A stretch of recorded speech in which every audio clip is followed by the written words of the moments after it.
This former iconic figure on Wall Street has allegedly, but by his own admission, destroyed many lives, charities, and reputations on Wall Street. Welcome to Watch Mojo, and today we're counting down our picks for the high-standing members of society whose legacies became clouded by damaging actions or skeletons in their closets. A top-ranking military officer was charged today with some very grave crimes. Number 20, Lance Armstrong. Few modern-day athletes have come close to his downfall. Throughout the 90s and early 2000s, Lance Armstrong was invincible. And to win 3 times in a row for you? Again, an awesome feeling. They're all different, they're all special, they all mean something different to me. He won a plethora of competitions as a cyclist, including 7 Tour de France races. He even won while battling cancer, cementing himself as a sports legend. That is, until 2012, when the United States Anti-Doping Agency concluded he'd been cheating. Allegations that he'd been taking performance-enhancing drugs had been around since the beginning of his career, but he always denied them. Do you deny the statements that Miss Andrew attributed to you in the Indiana University Hospital? 100%, absolutely. However, blood samples and ex-teammates' testimonies told a different story. Armstrong chose not to appeal the findings, leading to him being banned from competitive sports and stripped of his post-1998 titles. Only after losing everything did he finally admit the accusations were true. I'm deeply sorry for what I did. I can say that thousands of times, and it may never be enough. Number 19, Pablo Picasso. As one of the founders of the Cubism art movement, he's one of the most influential artists in history. With displaced noses and mouths and characteristic irregular forms, Cubism nicely encapsulated Picasso's aesthetic worldview. Unfortunately, Pablo Picasso's legacy is muddied by his disdain for countless women throughout his life. He mistreated several muses and then discarded them for younger models, with one claiming that he locked her inside to prevent her from working with others. But at the turn of the last century, women were treated like possessions, and we know Picasso liked control. He also had affairs with them behind his wife's back, at one point making his wife fight his mistress for his affections. This attitude carried on to his children, who he cut off after his final partner, Françoise Gillot, revealed his abusive behavior. These incidents have made it difficult for some to separate Picasso from his work, especially the pieces where women are the primary focus. It's a difficult thing for me to reconcile because I admire him so much in terms of what he created. Number 18, Neil Gaiman. Here's proof that no legacy is set in stone. For years, Neil Gaiman entertained children and adults alike with his fictional work. Perhaps someone of my experience would be a valuable addition to your crew. The king of fantasy books on our fantasy book writing team? Okay, Gaiman, you're in. Your job is to get lunch and lose the British accent. Cheeseburgers, French fries. I'm all over that, pal. Through it all, he was an advocate for several causes, including protecting First Amendment rights for writers and raising awareness for refugees. In 2024, the veneer cracked when multiple women accused him of sexually charged crimes. Neil Gaiman's persona and also his career placed him in continuous contact with young, admiring women. The most damning came from his former nanny, who filed a federal lawsuit against him in 2025, alleging he trafficked her. He's since denied the claims. However, the repercussions were set in motion. Several projects of his have been put on hold or canceled entirely. The case is still unfolding, but if he's found guilty, it'll be one of the biggest fallings from grace in modern times. What do you think your attraction to the dark side of things is? I think the thing that crystallized it for me was a quote from Ogden Nash, the great American poet and humorist, where he said, "Where there's a monster, there's a miracle." Number 17, Dr. Seuss. His whimsical words have introduced countless children to the wonders of poetry. Puzzled and puzzed till his puzzler was sore. Then the Grinch thought of something he hadn't before. Maybe Christmas, he thought, doesn't come from a store. maybe Christmas, perhaps, means a little bit more. But behind the silly characters and bright colors of Dr. Seuss's work was a complicated personal life. His first wife, Helen, was his biggest supporter. Not only did she encourage his dreams, she even edited his work and came up with ideas for his books. She heard Ted when nobody else heard him. She was the one who discovered him. Unfortunately, it wasn't enough to keep him from straying. He'd been seeing another woman while Helen was struggling with her health. Some even theorized that Helen hinted at his infidelity in her final note to him before taking her own life. 8 months later, Seuss married his affair partner. Though his legacy lives on in his work, it's hard not to see it without thinking of Helen. Number 16, P.T. Barnum. Thanks to movies like The Greatest Showman, he's been given a legacy that perhaps he hasn't fully earned. Tell me, Mr. Barnum, does it bother you that everything you're selling is fake? Do these smiles seem fake? Doesn't matter where they come from, the joy is real. To many, P.T. Barnum is merely the creator of modern-day circus. Many people know about the acrobatic performances, trained animals, and freak shows, but not many are aware of the dark history behind them. To gain notoriety for his shows, Barnum was well-versed in the art of exploitation. He got his start young, renting an elderly African-American woman who his acquaintance billed as a 161-year-old former slave. From there, the abuse continued. He reportedly separated Aboriginal families in order to prey on their culture, monetized people's disabilities for entertainment, and even held a public autopsy for his initial subject following her death. So that my voice, like my great show, will reach future generations and be heard centuries after I have joined the great and, as I believe, happy majority. Number 5, Woodrow Wilson. To many, former US President Woodrow Wilson is seen as one of the biggest proponents of a robust federal government and the creator of several economic systems, including the Federal Reserve. Unfortunately, the good he did doesn't hide his rancid social politics. Even for the time, he was an extreme racist. Many prominent African Americans had supported Wilson in 1912 because of his promise that his new freedoms would apply to all Americans equally. But once he was in office, Wilson sided with the many Southern Democrats in Congress and in his cabinet who favored segregation. He advocated for segregation before and during his political career, and even forcibly discharged African Americans from the military. He also worked to exclude them from roles within the government, and allowed his cabinet members to racially separate their departments. Although implemented by his subordinates, President Wilson defended racial segregation in his administration. These actions have ultimately sullied his legacy. Number 14, Thomas Edison. If you've ever used a camera or turned on a light bulb, then you've been impacted by him. Thomas Edison was one of the most influential inventors in United States history. Once upon a time, there was a man named Thomas Edison, and he invented the dictating machine and the fluoroscope and the repeating telegraph. However, he may not have been as involved as we thought. At his laboratory, he was known for taking credit for a product, even though his employees were the ones doing the research and creating it. He used his influence to snuff out competitors' ideas, including falsely claiming that another company's alternate current system would result in death.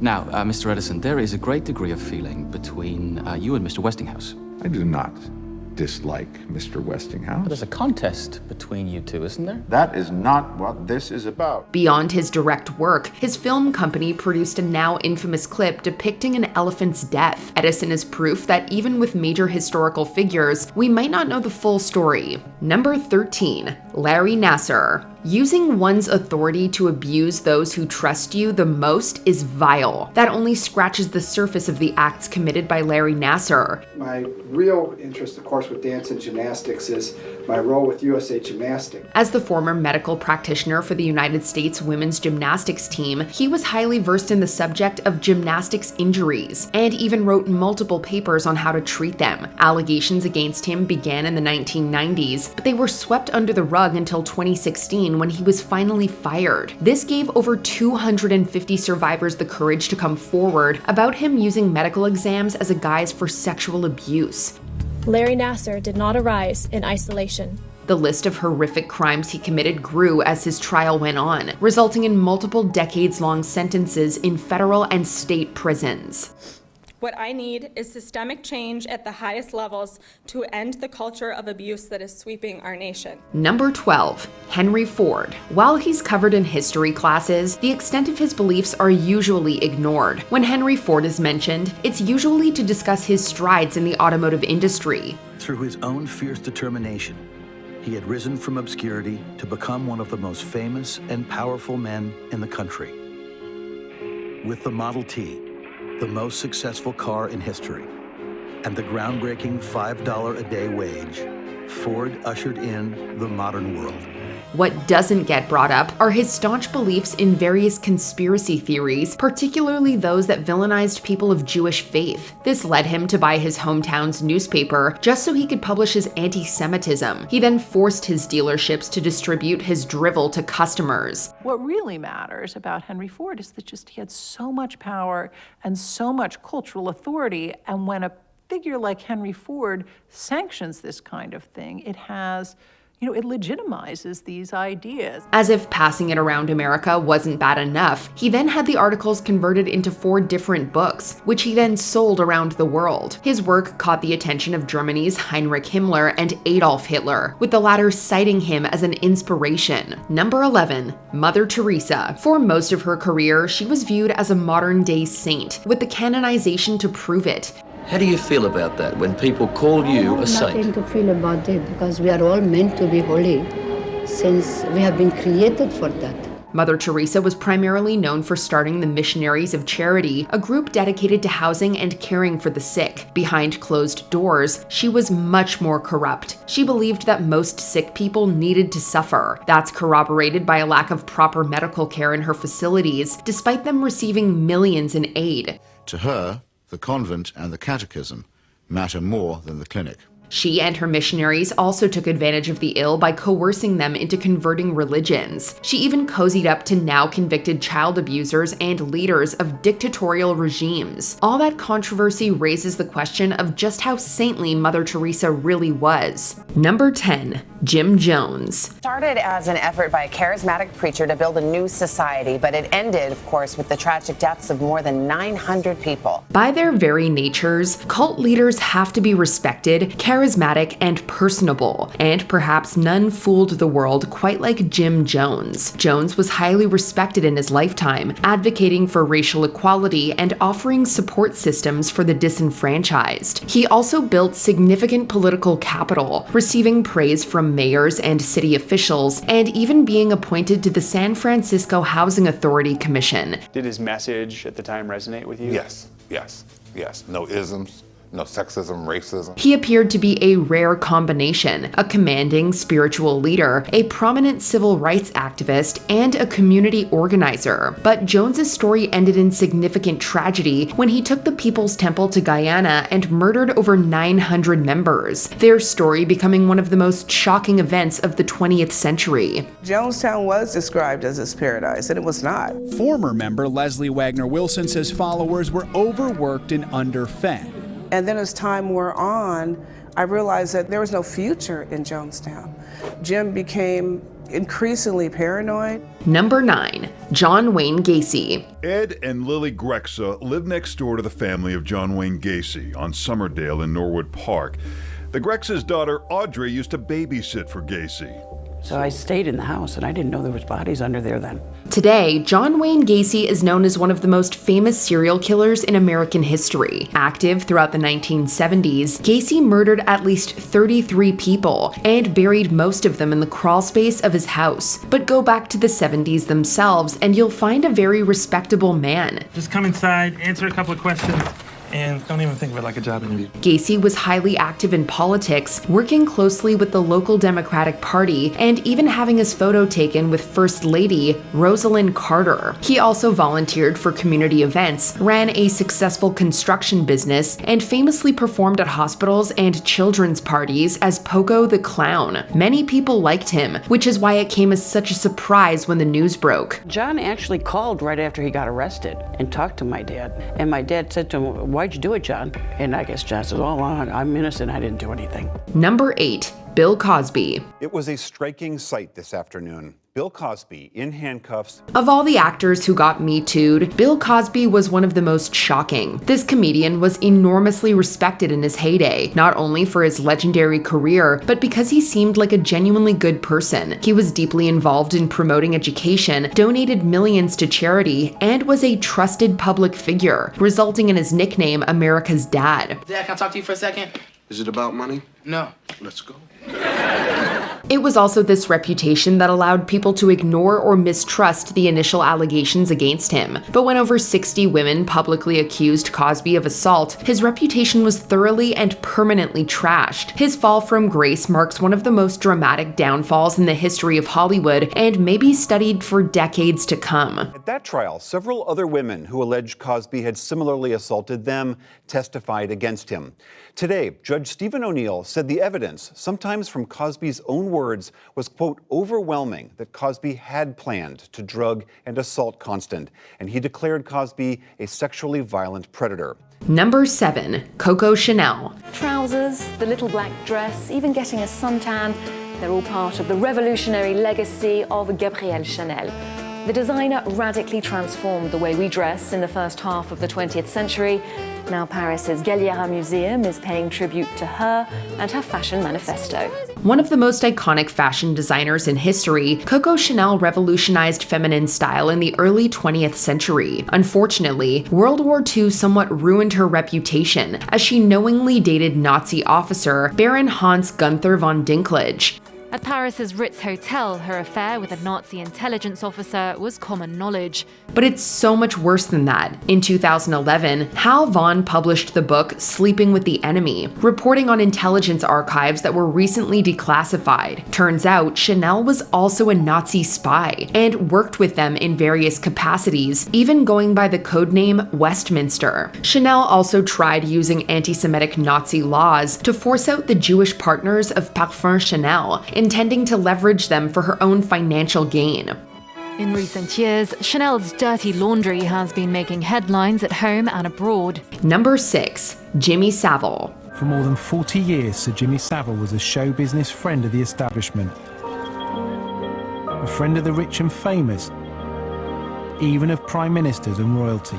Before 2012, Jimmy Savile was a highly respected man in Britain, his commanding TV career being just a small piece of the pie. Savile also embarked on extensive fundraising campaigns and volunteered at many hospitals, both of which earned him public praise and institutional trust. He also had enormous royal and political connections, having personal ties with many powerful people, and even being knighted by Queen Elizabeth II for his services. How on earth do you raise £10 million in 3 years? But shortly after his death, it was revealed that Savile had assaulted hundreds of people throughout the course of decades, making him one of the most prolific offenders in British history. In hindsight, the warning signs were there, but they were largely ignored, owing to Savile's reputation and extensive connections. Everyone was bedazzled by him. He was like a conjurer. He mesmerized people. We trusted him. Number 5. Werner von Braun. I am Werner von Braun, speaking for the Alabama Space and Rocket Center. Following World War II, roughly 1,600 Germans were brought over to the United States to work for the American government. One of them was Werner von Braun, who became a celebrity scientist during the space race of the 50s and 60s. And while his past with the Nazis was known, he was quickly rebranded as a Cold War hero, while the US government downplayed his Nazi affiliations. They were interested in all sorts of advanced technologies, and they also noticed the small group around Werner von Braun, which was developing rockets.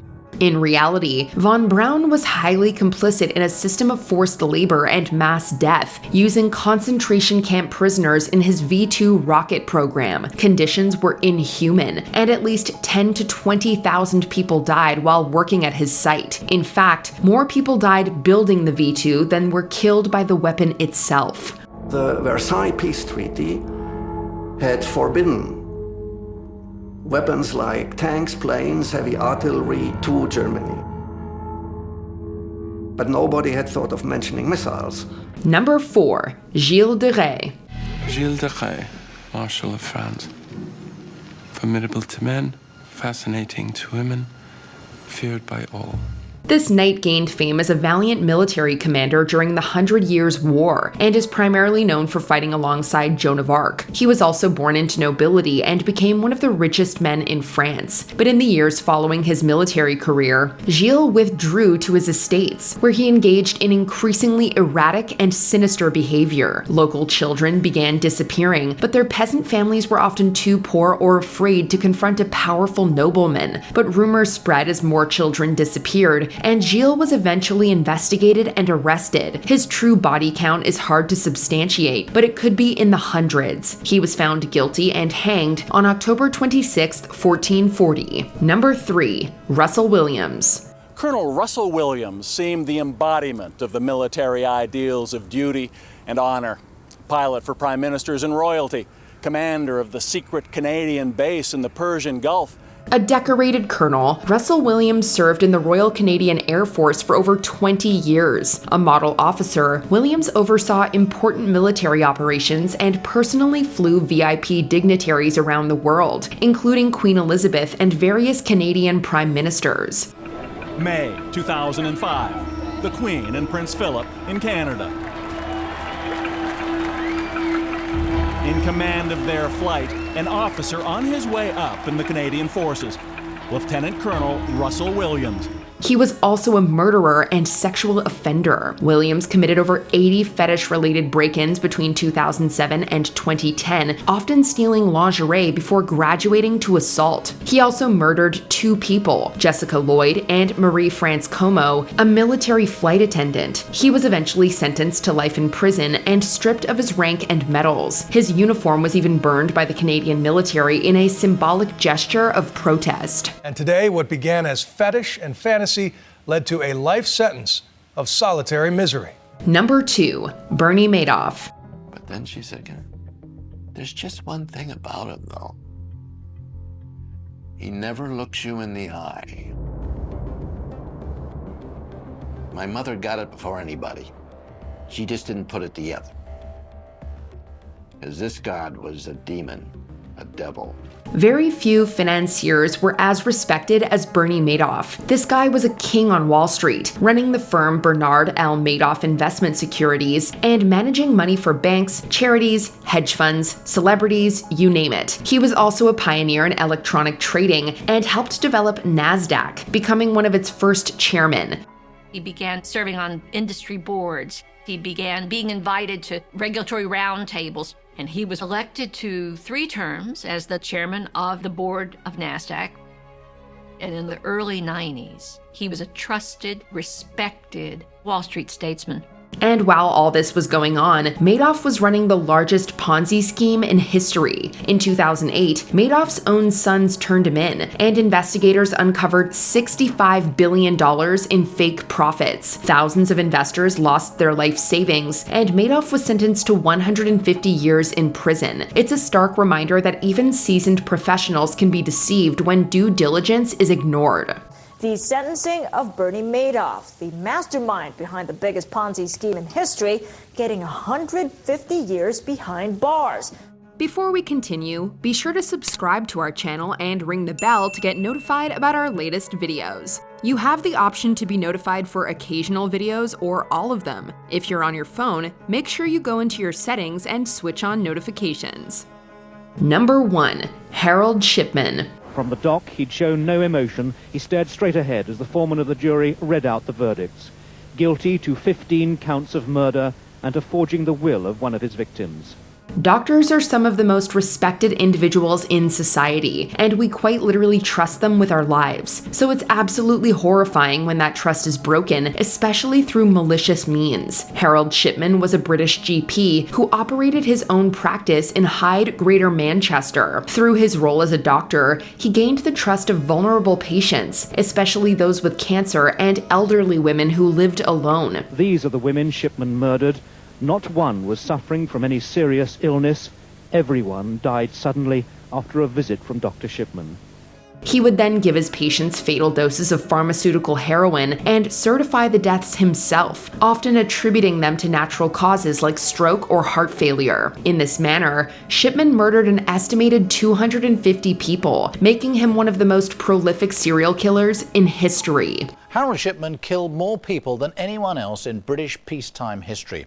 He was convicted of 15 murders, but those were just the tip of the iceberg. Which respected individual's downfall shocked you the most? Let us know in the comments. We trust our doctors. We rely on them. We put our lives in their hands. At this surgery, Dr. Shipman betrayed that trust.